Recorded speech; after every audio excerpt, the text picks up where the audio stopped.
ছাত্ৰীসকল সকলোকে মই অন্য এটি ভিডিঅ'লৈ স্বাগতম জনাইছোঁ। আজি দ্বিতীয় শ্ৰেণীৰ ইংৰাজী পাঠ্যপুথিখন হাতত তুলি লৈছোঁ আৰু ইয়াৰ 2 number lesson I love my family শীৰ্ষক পাঠটি আলোচনা কৰিবলৈ লৈছোঁ। আহাচোন আমি পাঠটোৰ মাজলৈ যাওঁ। চাই আহাচোন। ছবিখনত এজন ব্যক্তি দেখা গৈছে, তেওঁ লিখি আছে। এজন ল'ৰাই মূৰ ফনিয়াই আছে, হাতত এখন ফণি লৈ আছে। এইটো টিভি চলি আছে। এয়া ককাকে নিউজ পেপাৰ পঢ়ি আছে। আইতাকে মেকুৰী এটা কোলাতে লৈ আছে। ছোৱালীজনীয়ে জিৰাফ এটাৰ লগত পুতলা খেলি আছে আৰু এয়া এজন মাকে কি কৰিছে, ঊণ গুঠি আছে বা চুৱেটাৰ গুঠি আছে। গতিকে তাৰপিছত এতিয়া আমি কি কৰিব লাগিব, এই যিকেইটা প্ৰশ্ন দিছে সেই প্ৰশ্নকেইটাৰ উত্তৰ লিখিব লাগিব। এতিয়া প্ৰথমৰ প্ৰশ্নটো চাওঁ আহাচোন। কি কৈছে? 1A look at the picture and answer. তো ছবিটো চাই পেলাই তলৰ উত্তৰকেইটা কৰিব কৈছে। প্ৰথমৰ প্ৰশ্নটো কি বুলি কৈছে? Name 3 things you can see in the picture। আমি ছবিত দেখা 3টা বস্তুৰ নাম লিখিবলৈ কৈছে। আমি ছবিত কি কি দেখিছিলোঁ? এখন ফণি দেখিছিলোঁ প্ৰথমৰ ছবিটোত। তাৰপিছত কি দেখিছিলোঁ? টেবুল দেখিছিলোঁ আৰু কলম দেখিছিলোঁ, নহয় জানো? এতিয়া আমি 2 নম্বৰ প্ৰশ্নটো চাওঁ আহাচোন। 2 নম্বৰটো কি কৈছে? Name the animal you can see in the picture. আমি ছবিখনত দেখা জন্তুটো কি বুলি সুধিছে? সেই জন্তুটোৰ নামটো লিখিব কৈছে। আমি কি দেখিছিলোঁ? এটা মেকুৰী দেখিছিলোঁ কোচত লৈ থকা, গতিকে আমি ইয়াত দিছোঁ কেট। তাৰপিছত আমি কি দেখিছিলোঁ? What is the girl doing. ছোৱালীজনীয়ে কি কৰি আছে সুধিছে। ছোৱালীজনীয়ে কি কৰি আছে? C is playing. তাই খেলি আছে। বা এনেকৈ লিখিব পাৰা দ্য গাৰ্ল ইজ প্লেয়িং। তোমালোক যিহেতু সৰু ল'ৰা ছোৱালী, গতিকে চি ইজ প্লেয়িং বুলি দিলেও হ'ব। তাৰপিছত দিছে name the object in the boys hand. ল'ৰাটোৰ হাতত কি আছে সুধিছে। ল'ৰাটোৱে হাতত কি লৈ আছে? ল'ৰাটোৱে হাতত এখন ফণি লৈ আছে, গতিকে এইটো কি হ'ব? কম। আমি দিছোঁ COMB, কম। তাৰপিছত সুধিছে ডু ইউ ৱাচ টেলিভিশ্যন। তুমি টেলিভিশ্যন বা টিভি চোৱানে? আমি সকলোৱে টিভি চাওঁৱে, গতিকে ইয়াত কি বুলি দিব লাগিব? য়েছ। আৰু যদি নোচোৱা তেন্তে ন' দিবা। 30 নম্বৰ পেজটোলৈ গৈছোঁ। তাত 2 নম্বৰটো কি বুলি কৈছে? 2A let's recite. এতিয়া আবৃত্তি কৰোঁ আহা বুলি কৈছে। এতিয়া আমি আবৃত্তি কৰিম দেই। কোবলাৰ কোবলাৰ মেণ্ড মাই shoe, get it done by 2:30. Stitch it up and stitch it down.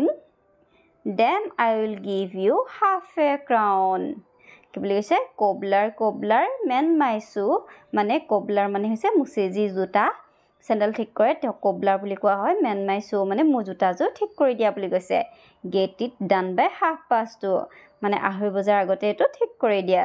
Stitch it up and stitch it down, মানে ওপৰ ফালেও চিলাই দিব কৈছে, তল ফালেও চিলাই দিব কৈছে।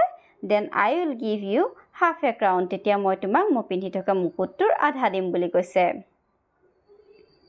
2B let's listen and repeat the words. এতিয়া শুনা আৰু ৱৰ্ডছকেইটা ৰিপিট কৰা বুলি কৈছে। To so' down crown, do who town brown. আকৌ চাওঁ। To so' down crown, do who town brown. 3 নম্বৰটো চাওঁ আহাচোন। 3 নম্বৰটো কি কৈছে? এই ব্যক্তিজনে কি কৰিছে? জোতা ঠিক কৰি আছে। আৰু ইয়াতে ল'ৰাটোৱে সুধিছে বা সি ভাবিছে বা সুধিছে হোৱাট ইজ দ্য কোবলাৰ ডুইং। কোবলাৰজনে মুচিজনে কি কৰি আছে? তেতিয়া ছোৱালীজনীয়ে কৈছে হি ইজ মেণ্ডিং শ্বুজ। তেওঁ জোতা ঠিক কৰি আছে। এতিয়া আমি 4টোলৈ যাওঁ আহা। 4 নম্বৰটো কি বুলি কৈছে? Let's read. এতিয়া পঢ়োঁ আহা। এ টয়মেন চেলছ টয়জ। টয়মেন এজনে পুতলা বিক্ৰী কৰা লোকজনে কি কৰে? পুতলা বিক্ৰী কৰে। এ ডক্টৰ ট্ৰিটছ পেচেণ্টছ। ডক্টৰে চিকিৎসকে ৰোগী ঠিক কৰে। এ টেইলৰ টিচেছ ক্লথছ, মানে এজন দৰ্জীয়ে কি কৰে? কাপোৰ চিলায়। A teacher teaches students. এজন শিক্ষকে ষ্টুডেণ্টছক পঢ়ায়, ল'ৰা ছোৱালীক বা ছাত্ৰ ছাত্ৰীক পঢ়ায়। এ ফ্লৰিষ্ট চেলছ ফ্লাৱাৰ্ছ। এজন ফুল বিক্ৰেতাই কি কৰে? ফুল বিক্ৰী কৰে। এতিয়া 5 নম্বৰটো চাওঁ আহা। 5 নম্বৰটো কি কৈছে? Let's play Rolls. এতিয়া আমি নাটক কৰোঁ আহা বা বুলি কৈছে, বা অভিনয় কৰোঁ আহা বুলি কৈছে। হেল্ল' হাউ আৰ ইউ এই ল'ৰাটোৱে সুধিছে হেল্ল' কি খবৰ তোমাৰ বা কেনে আছে তেতিয়া কৈছে ছোৱালীজনীয়ে যে hello' I am fine hello' মই ঠিকে আছোঁ থেংক ইউ বুলি কৈছে মিট মাই মাদাৰ মোৰ মাক মানে মোৰ মাক লগ কৰাই দিছোঁ শ্বি ইজ এ টিচাৰ তেওঁ এগৰাকী শিক্ষয়িত্ৰী মানে মাকক তেওঁ চিনাকি কৰাই দিছে তাৰপিছত কি কৈছে hello' Nidhi meet my father he is a tailor hello' Nidhi মোৰ দেউতাক লগ কৰা তেওঁ এজন দৰ্জী বুলি কৈছে এয়া মোৰ দেউতা তেওঁ এজন দৰ্জী বুলি কৈছে তেতিয়া নিধিয়ে কৈছে কি হেল্ল' আংকল বুলি তেওঁ মানে নিধিয়ে তেওঁ দেউতাকক মাতিছে বা কৈছে 6 নম্বৰটো কৈছে কমপ্লিট দ্য কনভাৰচেশ্যন এই তলৰ যিখিনি কনভাৰচেশ্যন আছে সেইখিনি কমপ্লিট কৰিব কৈছে কথা বতৰাখিনি what is the teacher doing শিক্ষকজনে কি কৰি আছে বুলি কৈছে শিক্ষকজনে কি কৰি আছে তেওঁ ছাত্ৰ ছাত্ৰীক পঢ়াই আছে গতিকে আমি কি বুলি লিখিব লাগিব The teacher is teaching. শিক্ষকজনে পঢ়াই আছে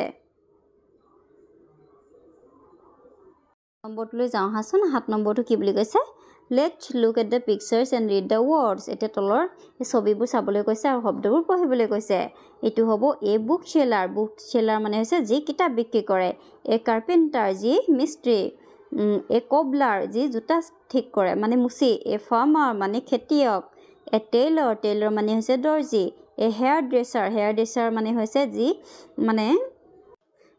সৌন্দৰ্য বিশেষজ্ঞ বা এইবিলাক সৌন্দৰ্যৰ ক্ষেত্ৰত কাম কৰে বা মেকআপ আৰ্টিষ্ট বা তেনেকুৱাবিলাক পিছত এয়া হৈছে এ ডক্টৰ এজন ডক্টৰ তাৰপিছত এ টিচাৰ শিক্ষয়িত্ৰী বা শিক্ষক এ পুলিচমেন আৰক্ষী এ ড্ৰাইভাৰ এ লয়াৰ উকিল আৰু এ নাৰ্ছ এগৰাকী নাৰ্ছ বা ধাই আমি 8 নম্বৰটো চাওঁ আহাচোন 8 নম্বৰটো কি বুলি কৈছে match the pictures with the প্ৰফেশ্যনটোৰ সৈতে ছবিটো মিলাব কৈছে এগৰাকী হৈছে কিতাপ বিক্ৰী কৰা গতিকে এইটো হ'ব বুক সেলাৰ মানে যি কিতাপ বিক্ৰী কৰে তেওঁক বুক সেলাৰ বুলি কোৱা হয় এজন হৈছে কাৰ্পেণ্টাৰ যি কাঠ মিস্ত্ৰী কাৰ্পেণ্টাৰ বুলি কোৱা হয় এজন হৈছে পুলিচমেন তাৰপিছত এজন হৈছে কবলাৰ মানে মুচি এজন হৈছে হেয়াৰ ড্ৰেছাৰ আৰু এজন হৈছে ডক্টৰ গতিকে মই তেনেদৰে মিলাই দিছোঁ তোমালোকে কৰি ল'বা নম্বৰটো কি বুলি কৈছে Rearrange the jumbled letters given beside the pictures.